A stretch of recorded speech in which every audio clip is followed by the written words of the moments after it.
Hello guys teaching education में आप सभी का स्वागत है। गाइस आज हम बात करने जा रहे हैं टीलेट सेकंड सेमेस्टर के पेपर थर्ड साइंस की। दोस्तों इसमें बहुविकल्पीय प्रश्नों की बात करने जा रहे हैं। ये पहली क्लास है दोस्तों बहुविकल्पीय प्रश्नों की, जो राजन सीरीज से है दोस्तों इसमें पहला प्रश्न है, कंपोस्ट खाद बनाई जाती है। ऑप्शन है गोबर से, कूड़ा कचरा से, दोनों से, इनमें से कोई नहीं। दोस्तों कंपोस्ट खाद बनाई जाती है गोबर से भी, कूड़ा कचरा से भी। तो सा हो जाएगा हमारा सही। हालांकि इसमें उत्तर दिया गया है दोस्तों। दूसरा क्वेश्चन, नाइट्रोजन उर्वरक से पौधे बढ़ते हैं। नाइट्रोजन उर्वरक से पौधे बढ़ते हैं। ऑप्शन है अतिशीघ्र गति से, धीमी गति से, बढ़ते ही नहीं, इनमें से सभी। तो नाइट्रोजन उर्वरक से पौधे बहुत तेजी से बढ़ते हैं दोस्तों। अतिशीघ्र का मतलब बहुत तेजी से। नेक्स्ट स्लाइड पे चलते हैं दोस्तों। तीसरा क्वेश्चन है, कीटनाशक दवाओं के प्रयोग से वृद्धि होती है। ऑप्शन है रोगाणु प्रतिरोध में, कीड़े मकोड़े में, इल्लियों में, इनमें से कोई नहीं। तो कीटनाशक दवाओं के प्रयोग से वृद्धि होती है रोगाणु प्रतिरोध में। मतलब रोगाणु प्रतिरोध का मतलब जीवों से लड़ने की क्षमता में वृद्धि होती है दोस्तों पौधों की। फिर चौथा क्वेश्चन है दोस्तों, खरीफ की फसल है। तीन प्रकार की फसलें होती है दोस्तों, रबी, खरीफ, जायद। तो दोस्तों जो खरीफ की फसल जो है वो जैसे इस टाइम है, जून जुलाई में बोई जाती है, लगाई जाती है। जैसे धान है, मक्का है, ये सब दोस्तों क्या कहते हैं, खरीफ की फसल में आती है। और जो रबी की फसल में है, गेहूँ, चना, मटर, ये तीनों दोस्तों रबी की फसल में है। तो खरीफ की फसल हो जाएगा धान। पांचवा क्वेश्चन है, हैरो खेत से निकालने के काम में आता है, के काम आता है। हैरो दोस्तों जानते होंगे आप, हैरो जो जिसको तावा भी कई जगह बोलते हैं। तो ऑप्शन है खरपतवार, मिट्टी, पानी, उपयुक्त सभी। पानी निकालने का कोई मतलब नहीं, मिट्टी भी नहीं निकालता। खरपतवार पूरा काट देता है दोस्तों, आप लोगों ने देखा होगा। नेक्स्ट स्लाइड दोस्तों, छठवां क्वेश्चन है, डिबलर से बुआई नहीं होती है। गेहूं की, चने की, धान की, बाजरा की। तो डिबलर से बुआई नहीं होती धान की। सातवां क्वेश्चन दोस्तों, सिंचाई की कटाऊ पानी विधि है। ऑप्शन है आप्लावन या प्रवाह विधि, पूर्ण विधि, क्यारी विधि, छिड़का विधि। तो सिंचाई की कटाऊ पानी विधि है आप्लावन या प्रवाह विधि। आठवां क्वेश्चन दोस्तों, बल का SI मात्रक क्या है। ऑप्शन है जूल, न्यूटन, अर्ग, मीटर। तो बल का SI मात्रक हो जाएगा दोस्तों न्यूटन। नेक्स्ट स्लाइड चलते हैं दोस्तों। नौवां क्वेश्चन है, MKS पद्धति में कार का मात्रक क्या है। ऑप्शन दोस्तों newton, meter, joule, newton plus meter. Newton plus meter कोई मात्रक नहीं होता दोस्तों। तो MKS पद्धति में कार्य का मात्रक हो जाएगा जूल। फिर 10वां क्वेश्चन है, किसी वस्तु में गति के कारण कार्य करने की क्षमता को कहते हैं। गतिज ऊर्जा, स्थितिज ऊर्जा, यांत्रिक ऊर्जा, विद्युत ऊर्जा।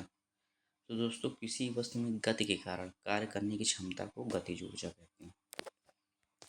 नेक्स्ट स्लाइड चलते हैं। 11 नंबर क्वेश्चन है कि यांत्रिक लाभ होता है क्या।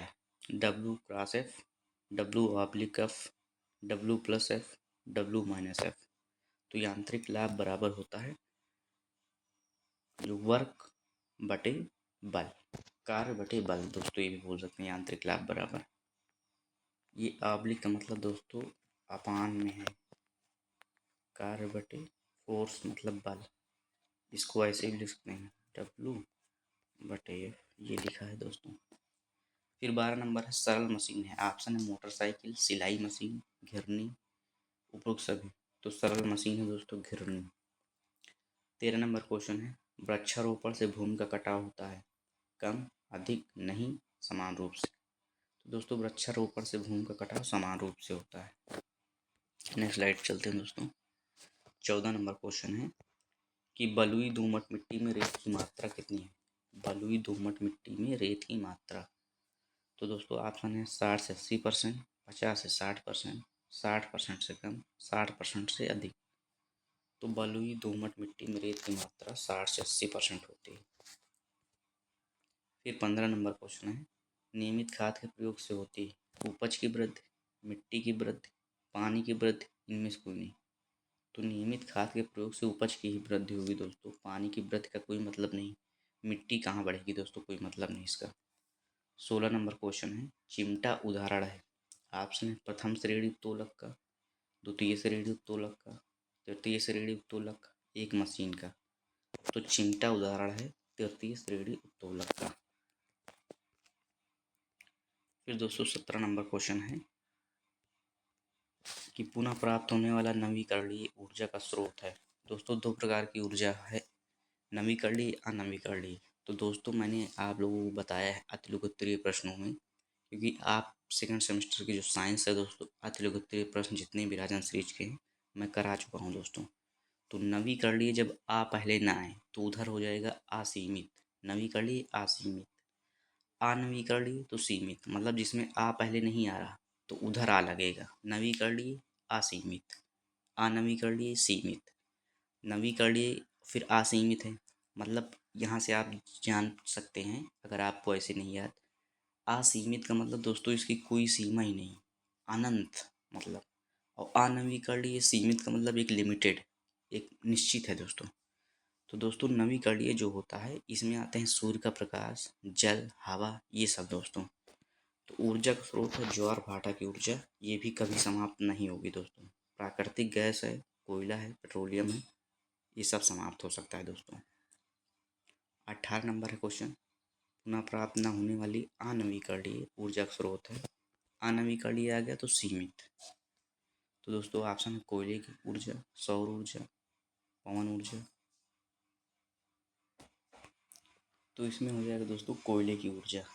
19 नंबर क्वेश्चन है कि सौर ऊर्जा को सीधे विद्युत ऊर्जा में बदला जा सकता है। ऑप्शन है सोलर कुकर द्वारा, सौर जल ऊष्मक द्वारा, सौर भट्टी द्वारा, सौर सेल द्वारा।